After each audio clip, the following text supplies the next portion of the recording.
Hello, welcome back to the Heroes of Health Do-It-Yourself fundraising platform. I'm going to use this video to take you through how to use some other functions of your participant center.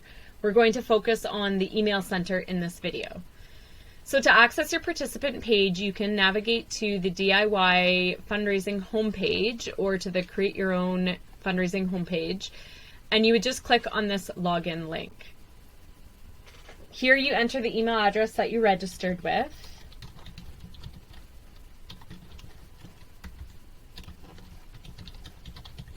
And your password. And then click login. And if you ever don't remember your password, there is a forget your password button on that previous screen. So this is what it looks like when you first log in, and this is called your dashboard. You'll see in the top menu bar, you have access to your page, which in the previous video, we talked about how to customize this personal page of yours. Then you see dashboard, which is what you will see when you first log in. And then you will see a link to donations, so you can see all your donations received.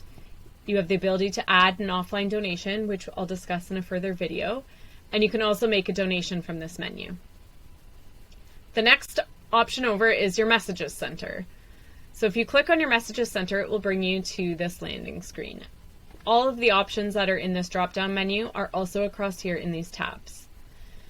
So it is telling you that you are working on your Create Your Own campaign. You've got a Sent Messages tab, a Compose Messages tab, a Drafts tab, and a Contact List tab. It's really easy to get started. You just upload your contacts here, so you can import them from your email, or you can just add them individually.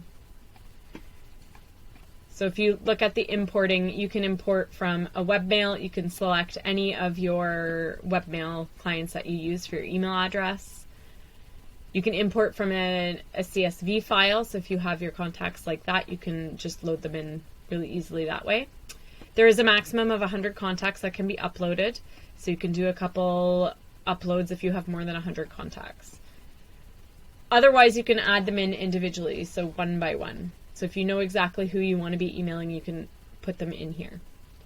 So once you have some contacts uploaded, you can go to compose a message.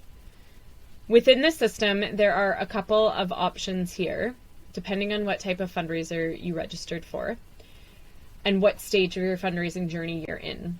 So when you first registered, you will see Ask a Friend to Donate and Fundraising Update. So the very first thing you can be doing is asking a friend to donate. You would select your contacts here. You can edit the subject and you can edit the message. And I recommend customizing this to your fundraiser. You will see that there is content here that needs to be completed or filled out for your specific fundraiser, but really put a personal spin on it. This is an email coming from you to your potential supporter, and you want them to understand why it is you're doing what you're doing. Your links to your fundraising page will automatically be included in your email, so you don't need to worry about that.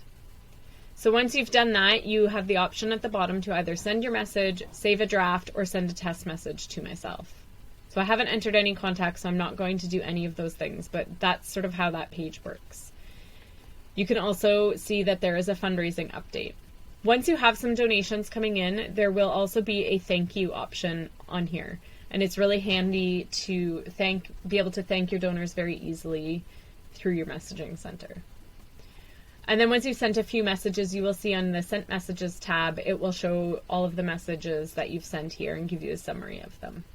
So that's sort of how your messaging center works. It's really easy once you have your contacts uploaded to communicate frequently with potential donors or existing donors to thank them.